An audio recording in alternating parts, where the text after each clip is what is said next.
大家好，欢迎大家来到中文班អូខេសួស្តីអ្នកនរគ្នាស្វាគមន៍មកកាន់វីដេអូបង្រៀនមូលដ្ឋានគ្រឹះនៃភាសាចិនបន្តទៀតអូខេថ្ងៃនេះយើងមានស្រៈចំនួន3យកមកបង្ហាញដល់បងប្អូនទាំងអស់គ្នាបន្តទៀតតោះឥឡូវយើងមកមើលមានអីគេខ្លះអូខេថ្ងៃនេះគឺយើងមានស្រៈអាវស្រៈអូវនិងស្រៈអ៊ីវអូខេអាវអូវអ៊ីវយើងបានរៀនមកស្រៈដូចជា a o e u u I A អួយអូខេអញ្ចឹងយើងមកដល់ស្រៈអាវអូខេឥឡូវយើងមកមើលអាវយើងមានពាក្យឧទាហរណ៍អីគេអាវនេះគឺមានព្យញ្ជនៈជឺអូខេជឺអាវចៅស្លេកទី1យើងត្រូវអានថាចៅអូខេចៅទី2ចៅទី3ចៅអញ្ចឹងពាក្យនេះយើងត្រូវអានថាចៅជឺអាវចៅស្លេកទី3តទៀត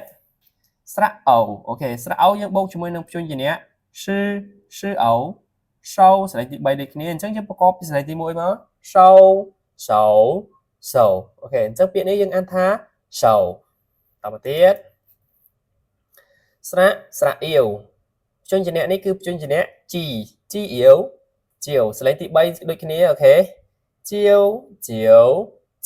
អូខេជាវពាក្យនេះយើងអានថាជាវចៅជាវអូខេចៅជា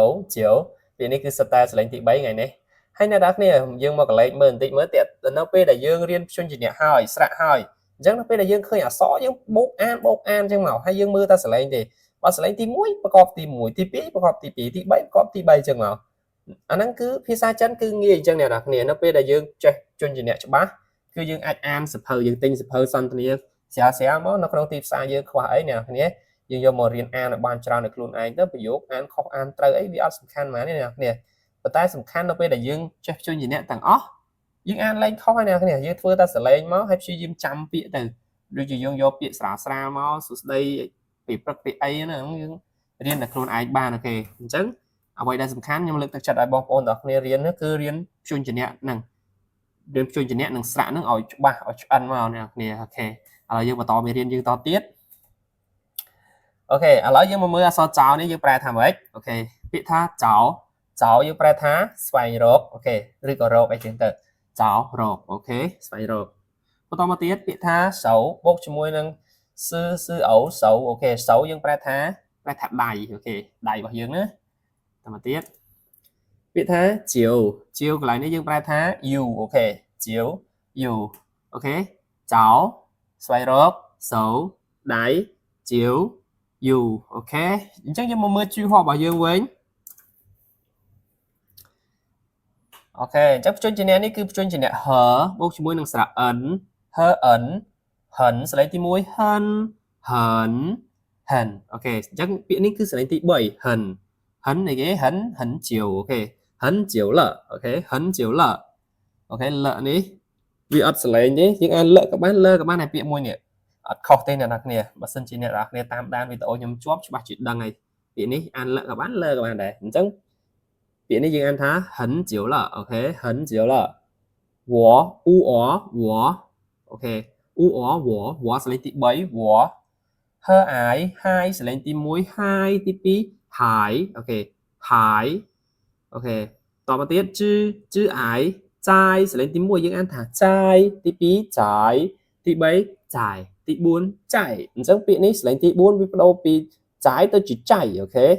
ហើយចាយពាក្យនេះយើងរៀនមិញនេះគឺអានយកតែម្ដងទៅចៅប៉អ៊ូពូស្លេងទី2ពូតើអាវតៅស្លេងទី1យើងអានថាតៅទី2តៅទី3តៅទី4តៅអូខេអញ្ចឹងពាក្យនេះយើងអានថាតៅអូខេពូតៅអូខេតមកទៀតវ៉តដែរវ៉តនេះពាក្យថាតនេះជាងចង់អានតក៏បានអ្នកគ្នាគឺវាមានស្លេងទី5មកអញ្ចឹងយើងអានតាមប្រយោគតាមពាក្យនឹងយើងអានទៅវិញឲ្យយើងព្រោះស្ដាប់អញ្ចឹងទៅអ្នកគ្នាតក៏បានដែរអូខេsư ẩu sầu chi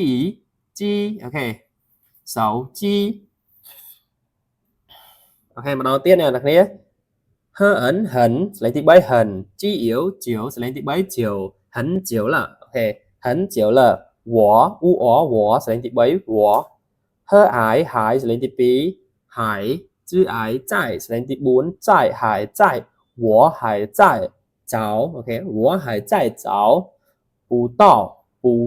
ok 不到我的手机ok អញ្ចឹងយើងមកមើលពាក្យនេះខ្ញុំសម្រាយឲ្យអ្នកនរគ្នាបន្តិចពាក្យថាហិននេះយើងប្រែថាណាស់ហិនប្រែថាណាស់អូខេឧទាហរណ៍ថាយើងនិយាយថាពាក្យហៅល្អត្រូវអត់ពាក្យហៅយើងប្រែថាល្អទៅពេលហិនហៅអូល្អណាស់អីចឹងទៅហិនហៅល្អណាស់ហិនបានន័យថាណាស់អញ្ចឹងពេលជាវនេះយើងប្រែថា you អូខេ you អូខេទៅពេលហិនជាវបានន័យថា you ណាស់ទៅពេល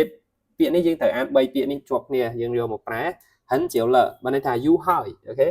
ហិនជាវល you ហើយឬក៏ you ហើយអីចឹងទៅតាមទៀត我ខ្ញុំហើយចៃពាក្យថាហើយមកពាក្យថាហើយមិនមិនទាន់ទៅពេលហើយចៃគឺនៅតែចឹងពាក្យហើយកន្លែងនេះគឺវាបដូរទម្រង់ការបកប្រែអញ្ចឹងអ្នកនេះពាក្យថាហើយមិនបានថាមិនទាន់ហើយទៅពេលហើយចៃបានន័យថានៅតែអូខេយើងប្រែអញ្ចឹងវិញហើយចៃនៅតែចោប្រែថារកអូខេហើយចៃចោអូខេ我还在找ខ្ញុំនៅតែរកពុនេះប្រែថាបើសិនសលេងទី4ប្រែថាមិនប៉ុន្តែ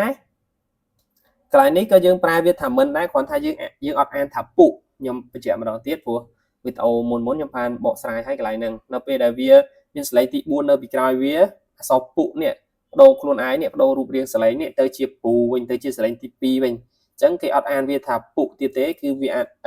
គឺអានវាថាពុអញ្ចឹងពាក្យនេះពុតអូខេ我还在找不到 OK 我的ប្រែថារបស់ខ្ញុំ手机ប្រែថាទូរស័ព្ទដៃណាគ្នា手机អូខេអញ្ចឹងយើងរៀនបកប្រែដល់គ្នាមើលបកប្រែដល់ខ្លួនឯងមកថាបកចេញអត់មើលទៅស្កប់វីដេអូឲ្យបកមកអូខេឥឡូវកុំឲ្យខាតពេលយើងបកខ្ញុំបកឲ្យទាំងអស់គ្នាអញ្ចឹងពាក្យថា很久了យូរណាស់ហើយ很久了我还在找不到我的手机អូខេយូរណាស់ហើយខ្ញុំនៅតែរកមិនឃើញទូរស័ព្ទរបស់ខ្ញុំអូខេបានន័យថាទូរស័ព្ទនឹងបាត់នៅក្រោមក្រែឬក៏កលៀតទេហើយនៅដើររកខ្វល់ហ្នឹងរកអត់ឃើញបានន័យថារកឡើងមកសន្ទុះធំហើយនៅតែរកអត់ឃើញទៀតអីចឹងទៅអញ្ចឹងពាក្យហ្នឹងយើងនិយាយថា很久了我还在找不到我的手机អូខេយូរហើយដែលខ្ញុំយូរណាស់ហើយខ្ញុំនៅតែរកមិនឃើញព្រោះ还在找不到នេះបានន័យថាខ្ញុំនៅតែរកមិនឃើញ我的手机ហើយខ្ញុំបញ្ជាក់ដល់អ្នកគ្នាបន្តិចកន្លែងនេះយើងត្រូវបកទូរស័ព្ទដៃឲ្យបានប្រែថាខ្ញុំក្រោយពាក្យ tơ នេះយើងប្រែយើងដាក់ពាក្យ tơ នេះមកហើយយើងត្រូវចំណាំអ្នកនរគ្នាពាក្យថាក្រោយ tơ យើងត្រូវបកមុនមក clear អញ្ចឹងទៅទូរស័ព្ទរបស់ខ្ញុំមិនមែនអូខេរកមិនឃើញរបស់ខ្ញុំទូរស័ព្ទអ្នកនរគ្នាយើងឃើញខ្ញុំបកប្រែអញ្ចឹងអត់អូខេកន្លែងនេះយើងត្រូវប្រែថាចៅពូតោ water 手机រក很久了我还在找不到我的手机យូរណាស់ហើយខ្ញុំនៅតែរកមិនឃើញទូរស័ព្ទរបស់ខ្ញុំមិនមែនប្រែតាមជួរនេះថារបស់ខ្ញុំទូរស័ព្ទអីទេណាអូខេអញ្ចឹងពាក្យតេតងជាមួយនឹងស្រៈអាវអូអ៊ីវយើងបានមកដល់ទីបញ្ចប់ធំនេះអូខេអ្នកនរគ្នាបើសិនជាមានកំហុសខុសឆ្គងសូមមេត្តាអធិស្ឋានហើយបើសិនជាគិតថាល្អយើង share បន្តចែកគ្នាដឹងព្រោះតកតងជាមួយនឹងព្យញ្ជនៈគឺសំខាន់មែនទែនសម្រាប់អ្នកដែលថាមានបំណងចង់ចេះភាសាចិនអូខេយើងអាចរៀនព្យញ្ជនៈឲ្យឆ្អិនបន្ទាប់មកយើងទិញសភៅយកមកអានឲ្យបានច្រើនហើយសម្រាប់ខ្ញុំវិញអត់មានការលក់សភៅលក់អីទេគឺខ្ញុំគ្រាន់តែចែកចម្លែកដល់អ្នកនរគ្នាជាមួយនឹងការរៀនអំពីមូលដ្ឋានគ្រឹះតែប៉ុណ្ណោះអូខេហើយខ្ញុំនៅមានពាក្យជាច្រើនទៀតដែលថាអាចនឹងធ្វើវីដេអូបង្រៀនអ្នកនរគ្នាអញ្ចឹងយើងតាមដានអ្នកនរគ្នាអរគុណជម្រាបលាបាយ